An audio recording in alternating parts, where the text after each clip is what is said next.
Hello every one. കഴിഞ്ഞ ക്ലാസ്സിൽ നമ്മൾ ഒരു 3 സ്റ്റഡി യൂണിറ്റോളം കവർ ചെയ്തു. ഇന്ന് നമ്മൾ ഡിസ്കസ് ചെയ്യാൻ പോണത് പുതിയ ഒരു സ്റ്റഡി യൂണിറ്റ് ആണ്. ഇൻട്രസ്റ്റിംഗ് ആയിട്ടുള്ള കോസ്റ്റ് മാനേജ്മെൻറ്റിൽ നമുക്ക് ഈസിലി സ്കോർ ചെയ്യാൻ പറ്റുന്ന ഒരു സ്റ്റഡി യൂണിറ്റ് ആണ് joint products and by products.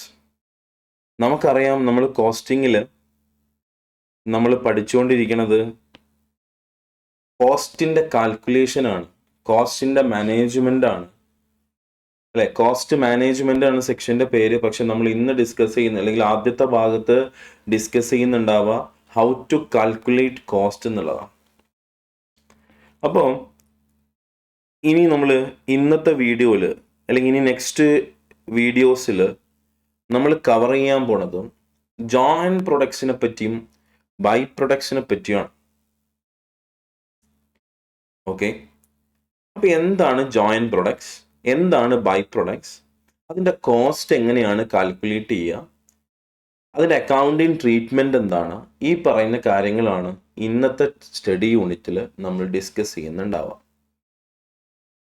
അതിന് മുമ്പ് ഞാൻ ചോദിച്ചോട്ടെ, എന്തായിരിക്കും ജോയിൻറ്റ് പ്രൊഡക്റ്റ്? ഒന്ന് ആലോചിച്ച് നോക്കിയേ, എന്തായിരിക്കും ജോയിൻറ്റ് പ്രൊഡക്റ്റ്? ആ പേരിൽ തന്നെയുണ്ട്. ബൈ പ്രൊഡക്റ്റ് തൽക്കാലം അവിടെ നിൽക്കട്ടെ. നമുക്ക് ആദ്യം എന്ത് ചെയ്യാം, ജോയിൻറ്റ് പ്രൊഡക്ട്സിനെ പറ്റി ഡിസ്കസ് ചെയ്യാം. എന്തായിരിക്കും ജോയിൻറ്റ് പ്രൊഡക്ട്സ്? സിമ്പിളാണ്. ഫോർ എക്സാമ്പിൾ, ഈ പെൻസിൽ മാനുഫാക്ചർ ചെയ്യാൻ വേണ്ടി ഞാൻ ഇൻപുട്ട് ഇട്ട് കഴിഞ്ഞാൽ അവിടെ എന്താ ഉണ്ടാവുന്നത്? പെൻസിലാണ് ഉണ്ടാവുന്നത്. ഈ ഒരു ടീഷർട്ട് മാനുഫാക്ചർ ചെയ്യാൻ വേണ്ടി ഇൻപുട്ട് ഇട്ട് കഴിഞ്ഞാൽ അവിടെ ടീഷർട്ട് ഉണ്ടാവുന്നു. അല്ലെങ്കിൽ ഒരു ഡെസ്ക് മാനുഫാക്ചർ ചെയ്യാൻ വേണ്ടി ഇൻപുട്ട് ഇട്ട് കഴിഞ്ഞാൽ അവിടെ ഡെസ്ക് ഉണ്ടാവുന്നു. എന്നാൽ ചില പ്രൊഡക്റ്റുകളുടെ നമ്മൾ ഒറ്റ പ്രൊഡക്ഷൻ പ്രോസസ്സായിരിക്കും, പക്ഷേ അതിൻ്റെ ഔട്ട്പുട്ട് എന്ന് പറയുന്നത് ഒന്നിലധികം ഔട്ട്പുട്ട് ഉണ്ടാവും. എങ്ങനെയാ? ഒറ്റ പ്രൊഡക്ഷൻ പ്രോസസ് ആയിരിക്കും. A single production process yields more than one finished product.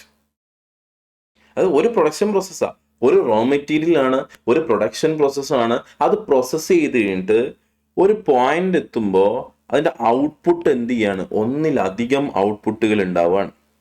Clear? ഞാനിവിടെ പ്രൊഡക്ഷൻ സ്റ്റാർട്ട് ചെയ്യുന്നു. പ്രൊഡക്ഷൻ സ്റ്റാർട്ട് ചെയ്തിട്ട് ഈ പോയിന്റിൽ എത്തുമ്പോൾ എനിക്ക് 3 ഔട്ട്പുട്ടുകളാണ്, 3 ഫിനിഷ്ഡ് പ്രൊഡക്റ്റുകളാണ്. 3 equal and important market value ഉള്ള പ്രൊഡക്റ്റുകളാണ്. ദാറ്റ് മീൻസ് 3 എനിക്ക് എന്ത് ചെയ്യാൻ പറ്റും? സെയിൽ ചെയ്യാൻ പറ്റുന്ന പ്രൊഡക്റ്റുകളാണ്. വേസ്റ്റ് അല്ല, 3 എനിക്ക് എന്ത് ചെയ്യാൻ പറ്റും? സെയിൽ ചെയ്യാൻ പറ്റുന്ന പ്രൊഡക്റ്റുകളാണ്. ഇങ്ങനെയുള്ള പ്രൊഡക്റ്റുകളെയാണ് നമുക്ക് ജോയിൻറ്റ് പ്രൊഡക്ട്സ് എന്ന് വിളിക്കുക. ഒരു എക്സാമ്പിൾ പറഞ്ഞേ.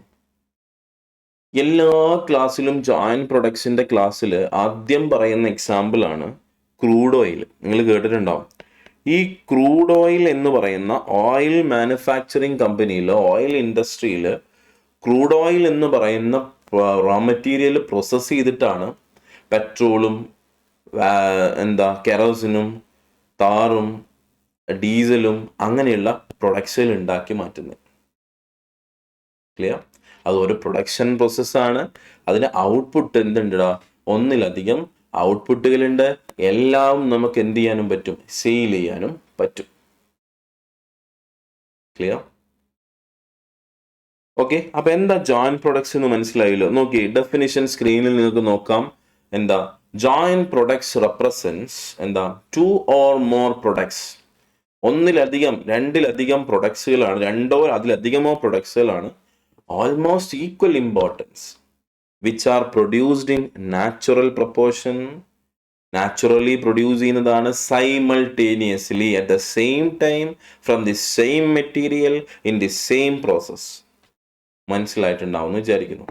എക്സാമ്പിൾസ് നമുക്ക് എല്ലാ ക്ലാസ്സിലും പറയുന്ന എക്സാമ്പിൾ ആണ്.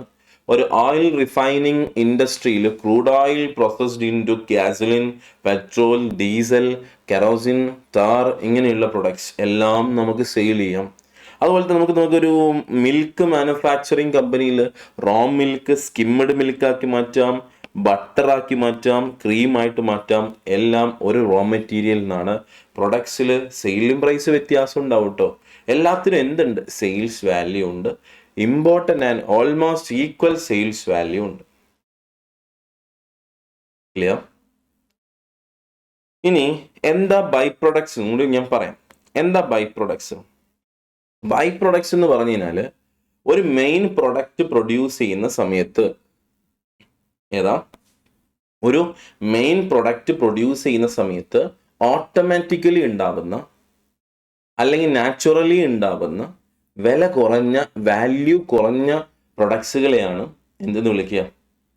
ബൈ പ്രൊഡക്റ്റ് എന്ന് വിളിക്കുക. ഇപ്പോൾ ഫോർ എക്സാമ്പിൾ, നമ്മൾ കോക്കനട്ട് ഓയിൽ മാനുഫാക്ചറിങ് കമ്പനിയിൽ നമ്മൾ തേങ്ങ ഉണക്കി അത് കൊപ്രയാക്കി മാറ്റി അത് മില്ലിൽ കൊണ്ടുപോയിട്ട് നമ്മൾ ഓയിൽ ഉണ്ടാക്കുന്ന സമയത്ത്, എടാ ആ ഓയിൽ ഉണ്ടാക്കുന്ന സമയത്ത് ഓട്ടോമാറ്റിക്കലി വരുന്നതല്ലേ ഈ പറയുന്ന പിണ്ണാക്ക്, അല്ലെങ്കിൽ ഇംഗ്ലീഷിൽ കുറച്ച് വെറൈറ്റിയാണ് അതിൻ്റെ പേര്.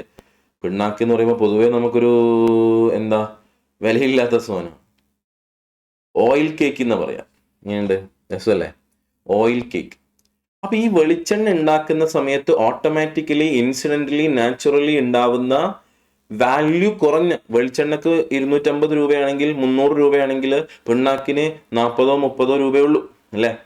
കറക്റ്റ് എനിക്ക് അറിയില്ലേ, ഒരു എക്സാമ്പിൾ പറഞ്ഞ. എന്തായാലും വെളിച്ചെണ്ണയുടെ അത്ര വിലയില്ലല്ലോ. അപ്പൊ ഇത് വെളിച്ചെണ്ണ പ്രൊഡ്യൂസ് ചെയ്യുമ്പോൾ ഓട്ടോമാറ്റിക്കലി ഉണ്ടാവുന്നതല്ലേ. വെളിച്ചെണ്ണ ഉണ്ടാക്കുമ്പോൾ പിണ്ണാക്ക് വരണ്ട എന്ന് പറഞ്ഞാൽ അവിടെ വരാതിരിക്കുമോ? ഇല്ലല്ലോ. ക്ലിയർ? അപ്പോൾ ഒരു മെയിൻ പ്രൊഡക്റ്റ് പ്രൊഡ്യൂസ് ചെയ്യുന്ന സമയത്ത് ഓട്ടോമാറ്റിക്കലി, ഇൻസിഡന്റലി ഉണ്ടാവുന്ന വാല്യൂ കുറഞ്ഞ പ്രൊഡക്റ്റുകളാണ് എന്തെന്ന് വിളിക്കുക? ബൈ പ്രൊഡക്റ്റ് എന്ന് വിളിക്കുക. ഇവിടെ ശ്രദ്ധിക്കേണ്ട ഒരു കാര്യം, പിണ്ണാക്ക് ഉണ്ടാക്കാൻ കോസ്റ്റ് ഉണ്ടോ? പിണ്ണാക്ക് മാനുഫാക്ചർ ചെയ്യാൻ കോസ്റ്റ് ഉണ്ടോ? ഇല്ലല്ലോ. അത് ഓട്ടോമാറ്റിക്കലി ഉണ്ടാവുന്നതാണ് അല്ലേ? അത് ഇൻസിഡന്റലി ഉണ്ടാവുന്നതാണ്. അതൊരു മെയിൻ പ്രൊഡക്റ്റ് പ്രൊഡ്യൂസ് ചെയ്യുന്ന സമയത്ത് ഉണ്ടാവുന്നതാണ്. വേറെ എന്തൊക്കെ എക്സാമ്പിൾ പറയാം? ഓയിൽ റിഫൈനിങ് ഇൻഡസ്ട്രി തന്നെ ഈ ടാറും വാക്സും എന്താണ്? ആക്ച്വലി ബൈ പ്രൊഡക്റ്റ് ആണ്. അതുപോലെ തന്നെ ഡയറി ഇൻഡസ്ട്രിയിൽ ബട്ടർ മിൽക്ക് എന്ന് പറയുന്ന സാധനം ബൈ പ്രൊഡക്റ്റ് ആണ്. പിന്നെ നമ്മൾ ഈ നെല്ലൊക്കെ കുത്തുന്ന സ്ഥലത്ത് ഈ നമ്മൾ ഉമി, തവി എന്നൊക്കെ പറയുന്ന സാധനങ്ങളില്ലേ, അല്ലെങ്കിൽ നമ്മൾ ഈ ഫർണിച്ചറൊക്കെ മാനുഫാക്ചർ, ഈ വുഡൊക്കെ എന്താ പ്ലെയിൻ ചെയ്യുന്ന സ്ഥലത്ത് ഇങ്ങനെ ഒരു എന്താ മരത്തിൻ്റെ ഒരു ഈർച്ചപ്പൊടി, സോഡസ്റ്റ് എന്നൊക്കെ പറയും. ഇത് നമുക്ക് വിൽക്കാൻ പറ്റും. അതാണ് അടുത്തൊരു കാര്യം. ഈ ബൈ പ്രൊഡക്റ്റ് എന്ത് ചെയ്യാൻ പറ്റും? നമുക്ക് സെയിൽ ചെയ്യാൻ പറ്റും. പക്ഷെ selling price compared to main product എന്തായിരിക്കും? കുറവായിരിക്കും.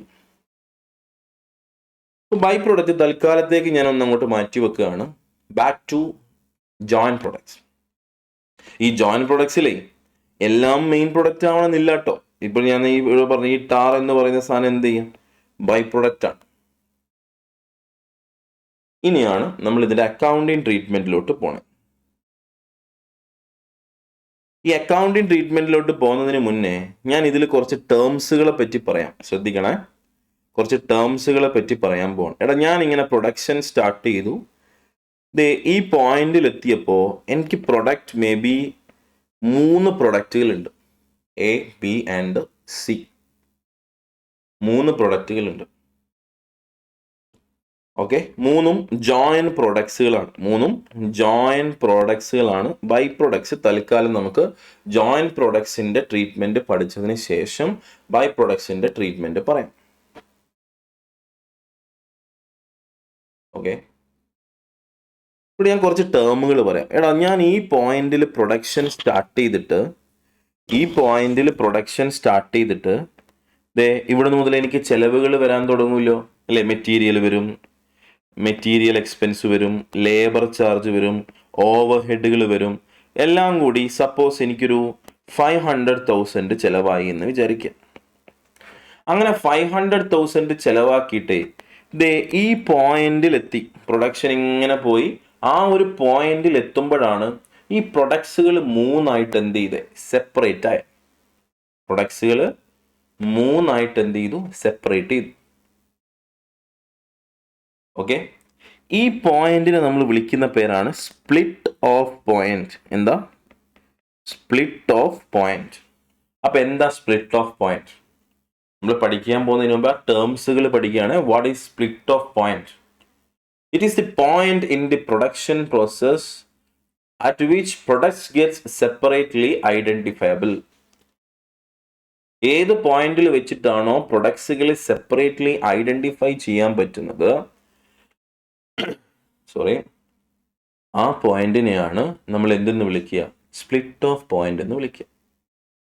മനസ്സിലായോ? അപ്പൊ സ്പ്ലിറ്റ് ഓഫ് പോയിന്റിൽ വെച്ചിട്ടാണ് എ ബി സി എന്ന് പറയുന്ന 3 പ്രൊഡക്ട്സുകൾ ഉണ്ടായത്. എനിക്ക് സ്പ്ലിറ്റ് ഓഫ് പോയിന്റ് വരെ കോസ്റ്റ് വന്നിട്ടില്ലേ? എത്ര വന്നു? മെറ്റീരിയലും ലേബറും ഓവർഹെഡും കൂടി 500,000 ചെലവായിട്ടുണ്ട്. ഇത് എക്ക് മാത്രം ചെലവായതാണോ? അല്ല. ഇത് ബിക്ക് മാത്രമാണോ? അല്ല. സിക്ക് മാത്രമാണോ? അല്ല. ഇത് എക്കും ബിക്കും സിക്കും കോമൺ ആയിട്ട് ടോട്ടലി ചെലവായിട്ടുള്ള എക്സ്പെൻസ് ആണ്. ക്ലിയർ? അപ്പൊ ഇതിന് നമ്മൾ, ഈ കോസ്റ്റിന് നമ്മൾ വിളിക്കുന്ന പേരാണ്, അടുത്ത ടേം എന്താ? Joint cost. എന്ത് വിളിക്കും? ജോയിന്റ് കോസ്റ്റ് എന്ന് വിളിക്കും.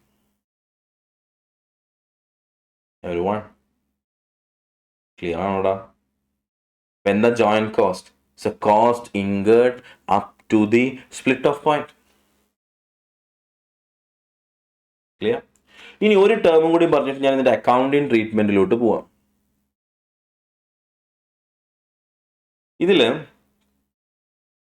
എനിക്ക് സ്പ്ലിറ്റ് ഓഫ് പോയിന്റ് വെച്ചിട്ട് 3 പ്രൊഡക്ട്സുകൾ സ്പ്ലിറ്റ് ആയി. എനിക്ക് 2 ഓപ്ഷൻസ് ഉണ്ട്. ശ്രദ്ധിക്കണേ, ശരിക്കും ശ്രദ്ധിക്കണേ. ഈ പറയുന്ന എ എന്ന് പറയുന്ന പ്രൊഡക്റ്റ് സ്പ്ലിറ്റ് ഓഫ് പോയിന്റ് തന്നെ എനിക്ക് വിൽക്കാം. No issue. എവിടെ വിൽക്കാം? സ്പ്ലിറ്റ് ഓഫ് പോയിന്റ് തന്നെ എന്ത് ചെയ്യാം? സെയിൽ ചെയ്യാം. അതിന് സ്പ്ലിറ്റ് ഓഫ് പോയിന്റിൽ മാർക്കറ്റ് വാല്യൂ ഉണ്ട്, എനിക്ക് സെയിൽ ചെയ്യാലോ. ബി സെയിൽ ചെയ്യാം, സി സെയിൽ ചെയ്യാം. എന്നാ അവിടെ എനിക്കൊരു ഓപ്ഷനും കൂടി ഉണ്ട്. ഇത് എന്ത് ചെയ്യാം? ഫർദർ പ്രോസസ് ചെയ്യാം. എന്താ ഫർദർ പ്രോസസ് ചെയ്യാന്ന് വെച്ച് കഴിഞ്ഞാൽ, ഒന്നുകൂടി പ്രോസസ്സ് ചെയ്തതിന് ശേഷം എഗെയിൻ എന്ത് ചെയ്യാൻ പറ്റും? സെയിൽ ചെയ്യാൻ പറ്റും.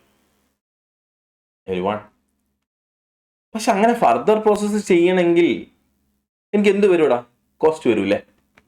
എന്ത് വരും? കോസ്റ്റ് വരും. അത് ഈ ജോയിന്റ് കോസ്റ്റ് പോലെയാണോ?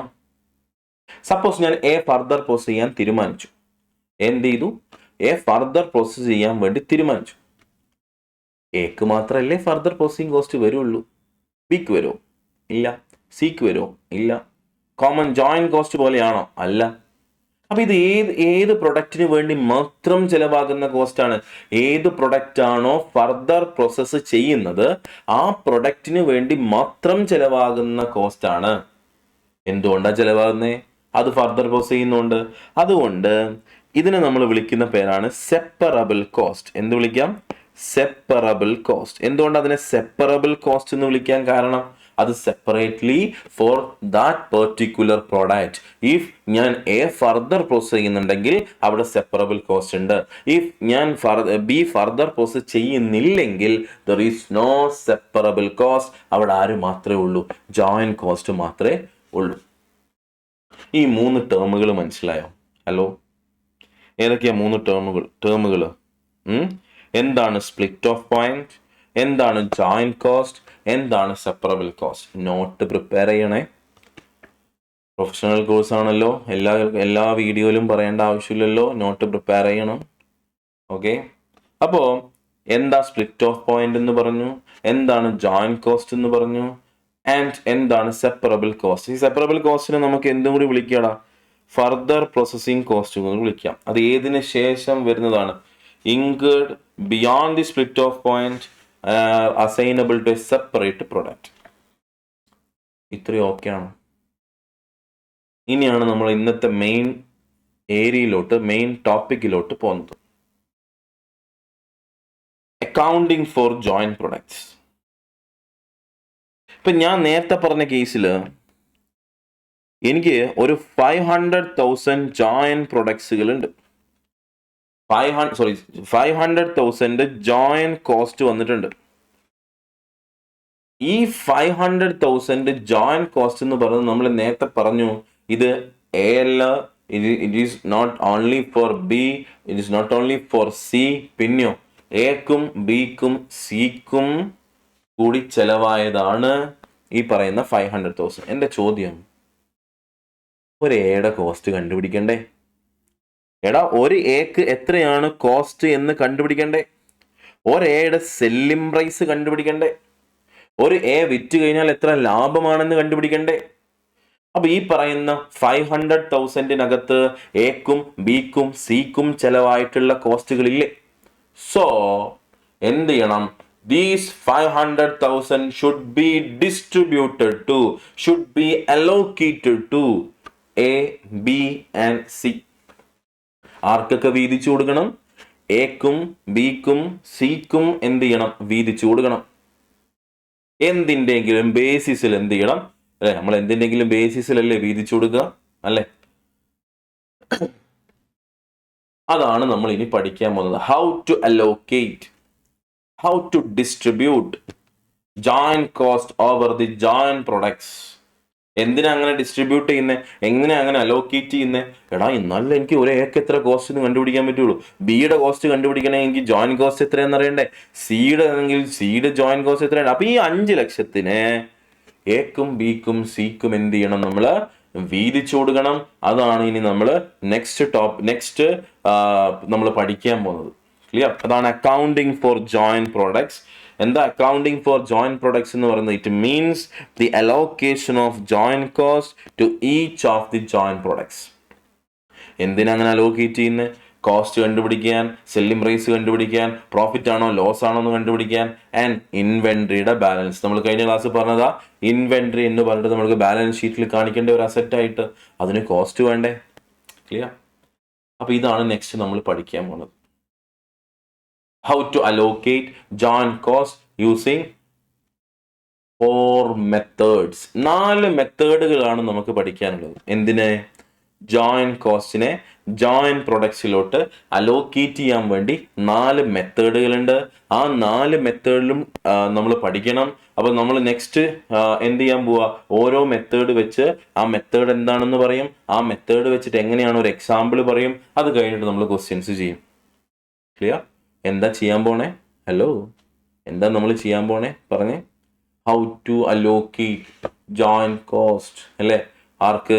Joint products. എന്തിൻ്റെങ്കിലും ബേസ് അല്ലേ? നമ്മൾ എന്തിൻ്റെങ്കിലും ബേസിൽ ഒരു എമൗണ്ട് ഒരാൾക്ക് വീതിച്ചു കൊടുക്കുക, അല്ലേ? അപ്പൊ ആ ബേസ് ആണ് 4 മെത്തേഡിലും 4 ബേസ് ആണ് പറയുന്നത്. സെക്ഷൻ ഡിയിൽ നോക്കി കഴിഞ്ഞാൽ ഒരു നമുക്ക് സിംപിളി സ്കോർ ചെയ്യാൻ പറ്റുന്ന ഒരു ഏരിയ ആണ് ഈ ജോയിന്റ് പ്രൊഡക്ട്സും ബൈ പ്രൊഡക്ട്സും. സെറ്റിലടാ? Okay, everyone.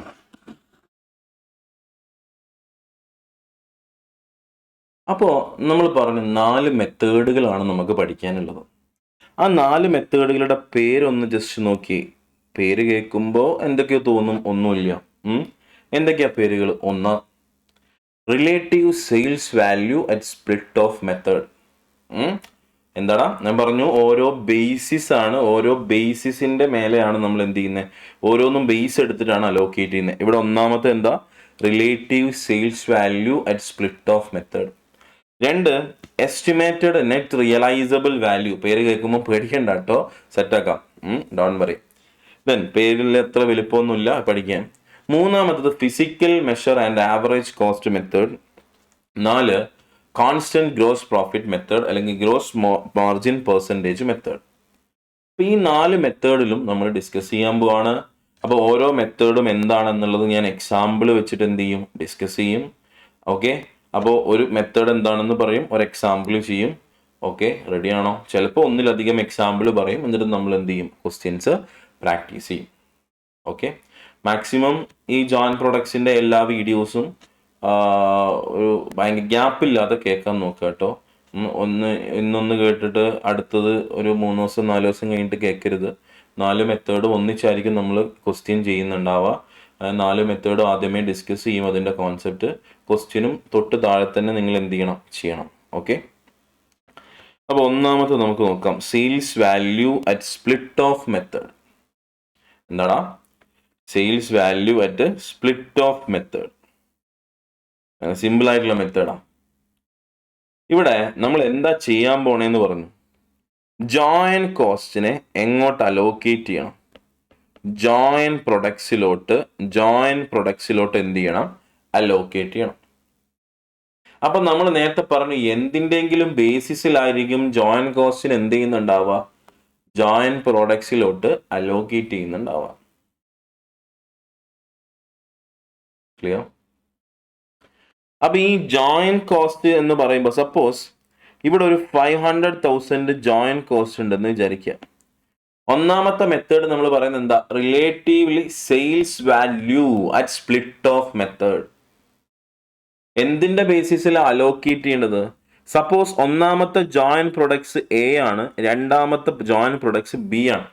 മക്കളെ, എനിക്ക് ഈ എയും ബിയും എവിടെ സെയിൽ ചെയ്യാടാ? എവിടെ സെയിൽ ചെയ്യാം? സ്പ്ലിറ്റ് ഓഫ് പോയിന്റിൽ സെയിൽ ചെയ്യാം. എന്ത് ചെയ്യാം? സ്പ്ലിറ്റ് ഓഫ് പോയിന്റിൽ സെയിൽ ചെയ്യാം. സപ്പോസ് എ ഒരു 1000 യൂണിറ്റും ബി ഒരു 2000 യൂണിറ്റ് ഉണ്ടെന്ന് വിചാരിക്കുക.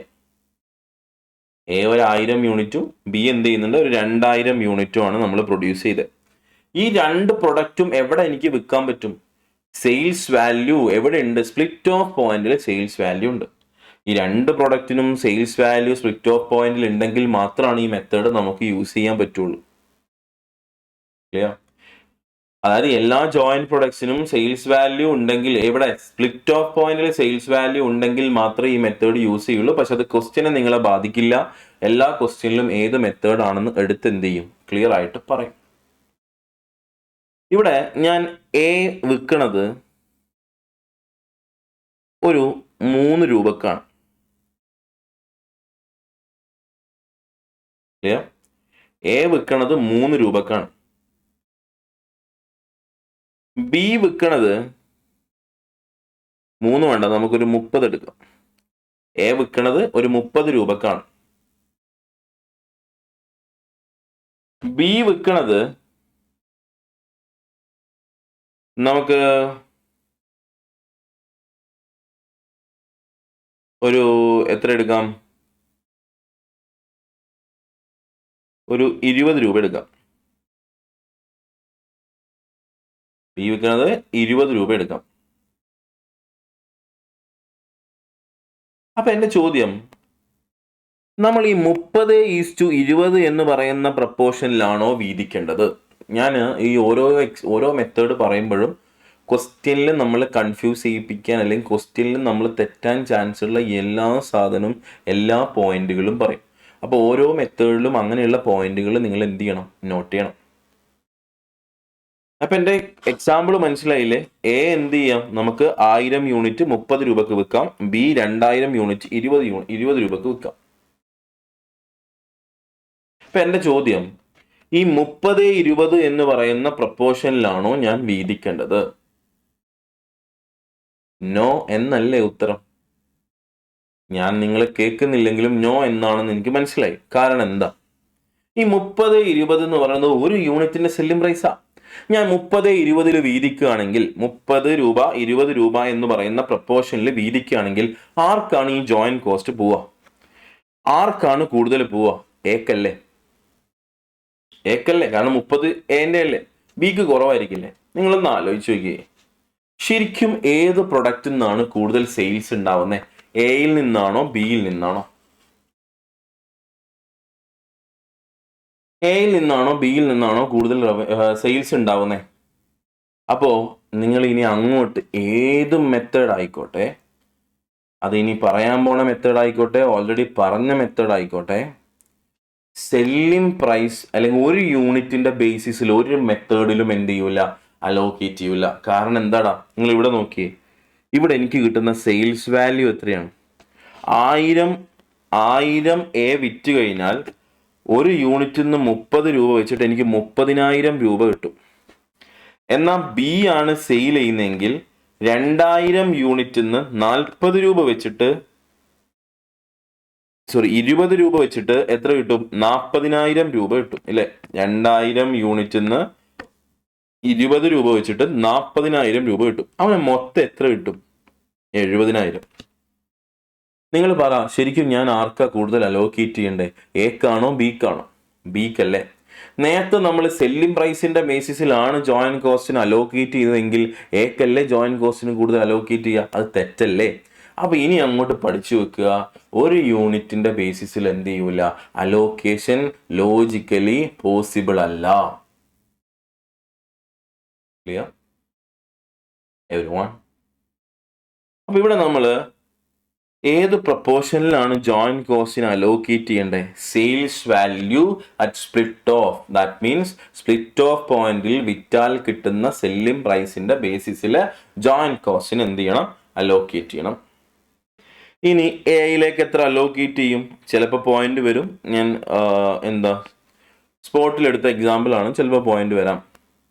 അപ്പൊ എങ്ങനെയാ പ്രപ്പോർഷൻ കാണുക? പറഞ്ഞ എങ്ങനെയാ പ്രപ്പോർഷൻ കാണുക? എയിലോട്ട് 30,000 ഡിവൈഡഡ് ബൈ 70,000 അല്ലെ? പ്രപ്പോർഷൻ ഒക്കെ കാണാൻ പറ്റും എന്നാണ് എൻ്റെ ഒരു വിശ്വാസം അല്ലെ? എത്രയാണോ എയുടെ sales value at split off divide by total sales value into എത്രയാ 500,000. അത് എത്രയാണോ അത്. ബിയിലേക്ക് എത്രയാ 40,000 ഡിവൈഡഡ് ബൈ 70,000 ഇൻറ്റു 500,000. അപ്പൊ ഈ 500,000നെ എയിലേക്കും ബിയിലേക്കും അലോക്കേറ്റ് ചെയ്തു. എന്തിന്റെ ബേസിസിൽ? Sales value at split off പോയിന്റിന്റെ ബേസിസിൽ. അത്രയും സിമ്പിൾ ആയിട്ടുള്ള മെത്തേഡാ. എന്താ ഇവിടെ നമ്മൾ ആദ്യം കാണേണ്ടത്? രണ്ട് പ്രൊഡക്റ്റിന്റെയും സെയിൽസ് വാല്യൂ കാണണം. എന്നിട്ട് എന്ത് ചെയ്യണം? രണ്ട് പ്രൊഡക്റ്റിന്റെയും സെയിൽസ് വാല്യൂ കണ്ടിട്ട് ആ പ്രപ്പോർഷനിൽ ജോയിന്റ് കോസ്റ്റിന് എന്ത് ചെയ്യണോടാ? അലോക്കേറ്റ് ചെയ്യണം. Clear everyone? ഒന്ന് നോട്ട് നോക്കിയേ. എന്താ ഈ മെത്തേഡിൽ ജോയിന്റ് കോസ്റ്റ് അലോക്കേറ്റ് ചെയ്യുന്നത് എന്തിന്റെ ബേസിസിലാണെന്ന് പറഞ്ഞു? Sales value of each product at split off point അല്ലെ? നമുക്ക് വേണമെങ്കിൽ ഇവിടെ ഒരു ഇക്വേഷൻ പോലെയൊക്കെ തന്നിട്ടുണ്ട്. അതിന്റെ ഒന്നും ആവശ്യമില്ല. എന്താ? Sales value of X divide by total sales value of all joint products into joint cost. അപ്പൊ എക്സിലോട്ട് അലോക്കേറ്റ് ചെയ്യുന്ന ജോയിന്റ് കോസ്റ്റ് കിട്ടും. അപ്പൊ ഇതൊന്നും ബൈഹാർട്ട് പഠിക്കരുത്. കോസ്റ്റിങ്ങിൽ ഒരു സാധനവും ബൈഹാർട്ട് പഠിക്കരുത്. കോസ്റ്റിംഗ് എന്നല്ല, CMA തന്നെ ഒന്നും ബൈഹാർട്ട് പഠിക്കരുത്. കോസ്റ്റിംഗ് എന്ന് പറയുന്നത് പ്രത്യേകിച്ച് ഒരു ലോജിക്കൽ പേപ്പറാണ്. ഇവിടെ ഒന്നും നമുക്ക് ബൈഹാർട്ട് പഠിക്കാനില്ല. ഓക്കെ, നോട്ട് എന്ന് പറഞ്ഞിട്ടൊരു പോയിന്റ് നോക്കിയേ. എന്താ? The relative sales value at split off method can be used. എപ്പോഴാണ് ഇത് യൂസ് ചെയ്യുക? If all of the joint products can be sold at split off point. എല്ലാ ജോയിന്റ് പ്രൊഡക്ട്സും സ്പ്ലിറ്റ് ഓഫ് പോയിന്റിൽ വിൽക്കുമ്പോഴാണ് നമ്മൾ എന്ത് ചെയ്യുക? ഈ മെത്തേഡ് യൂസ് ചെയ്യുക. അപ്പോൾ സ്പ്ലിറ്റ് ഓഫ് പോയിന്റിൽ ഇപ്പോൾ ക്വസ്റ്റ്യനിൽ അങ്ങനെ ഒരു പ്രശ്നം വരില്ല. കാരണം ക്വസ്റ്റ്യൻ തരുമ്പോൾ അതിൽ നമുക്ക് ക്ലിയർ ആയിട്ട് ഇന്ന മെത്തേഡാണെന്ന് പറയും. ഇനിയിപ്പം ഏതോ ഒരു ക്വസ്റ്റ്യനിൽ എങ്ങാനും മെത്തേഡ് പറയുന്നില്ല, പക്ഷേ അവിടെ രണ്ടിൻ്റെയും സെയിൽസ് വാല്യൂ ഉണ്ടെങ്കിൽ രണ്ടിൻ്റെയും സ്പ്ലിറ്റ് ഓഫ് പോയിന്റിൽ ശ്രദ്ധിക്കണേ, കാരണം ഫർദർ പ്രോസസ്സിങ് വരും അടുത്ത ക്വസ്റ്റ്യനിൽ. അപ്പോൾ രണ്ട് പ്രൊഡക്റ്റിൻ്റെയും സ്പ്ലിറ്റ് ഓഫ് പോയിന്റിൽ സെയിൽസ് വാല്യൂ ഉണ്ടെങ്കിൽ നമുക്ക് എന്ത് യൂസ് ചെയ്യാം? അവിടെ സെയിൽസ് വാല്യൂ മെത്തേഡ് യൂസ് ചെയ്യാം. നമുക്കൊരു എക്സാമ്പിളും കൂടി നോക്കാം. ഇവിടെ നോക്കി, ഇപ്പോൾ ജോയിന്റ് കോസ്റ്റ് $4,000 ആണ്. രണ്ട് പ്രൊഡക്റ്റ് ഉണ്ട്. A 25 യൂണിറ്റ് ആണ്, $8 വിൽക്കുന്നത്. B 75 യൂണിറ്റ് ആണ്, അത് $4 വിൽക്കുന്നത്. അപ്പം നമ്മൾ എന്ത് കാണണം? രണ്ടിൻ്റെയും sales value at split of കാണണം. ദാറ്റ് മീൻസ് എന്താ? A 25 into 25 into 8 $200. B 75 യൂണിറ്റിൽ നിന്ന് 4 വെച്ചിട്ട് $300. അങ്ങനെ ടോട്ടൽ എത്രയാണ്? $500. പിന്നെ ഞാനിത് PPT ആയതുകൊണ്ട് പെർസെൻറ്റേജ് വേജസ് ആണ്, അതിൻ്റെ ആവശ്യമില്ല. അപ്പോൾ നമ്മൾ ടോട്ടൽ $4000 എങ്ങോട്ട് അലോക്കേറ്റ് ചെയ്യും? 4000 ഇൻറ്റു 200 ഡിവൈഡഡ് ബൈ 500. അപ്പോൾ നമുക്ക് എത്ര കിട്ടും? 1600. അതുപോലെ ബിയിലേക്കോ ബിയുടെ സെയിൽസ് $300, ടോട്ടൽ സെയിൽസ് $500, 4000 ആണ് ജോയിന്റ് കോസ്റ്റ്. അപ്പോൾ 2400 കിട്ടും. ക്ലിയർ? ഇതാണ് ഏത് method? Sales value at split off method. ഇതിൽ ശ്രദ്ധിക്കേണ്ട പോയിന്റ് എന്ന് വെച്ച് കഴിഞ്ഞാൽ ഈ മെത്തേഡ് എപ്പോഴാണ് ആപ്ലിക്കബിൾ ആവുക? എല്ലാ പ്രൊഡക്റ്റിനും എന്തുണ്ടെങ്കിൽ മാത്രം, സ്പ്ലിറ്റ് ഓഫ് പോയിന്റിൽ സെയിൽസ് വാല്യൂ ഉണ്ടെങ്കിൽ മാത്രമാണ് ഇത് യൂസ് ചെയ്യുക. ഇതിനെ വേണമെങ്കിൽ നമുക്ക് ഗ്രോസ് മാർക്കറ്റ് വാല്യൂ മെത്തേഡ് എന്നും കൂടി വിളിക്കാം കേട്ടോ. ഗ്രോസ് മാർക്കറ്റ് വാല്യൂ മെത്തേഡ് എന്നും കൂടി വിളിക്കാം. കാരണം മാർക്കറ്റ് വാല്യൂ എന്ന് പറയുന്നത് അത് sales value at split off point ആണ്. എവരിവൺ ഓക്കെ ആണോ? ക്ലിയർ? അപ്പോൾ നെക്സ്റ്റ് വീഡിയോയിൽ നമുക്ക് എന്ത് ഡിസ്കസ് ചെയ്യാം? നെക്സ്റ്റ് മെത്തേഡുകൾ ഡിസ്കസ് ചെയ്യാം. ഓക്കെ.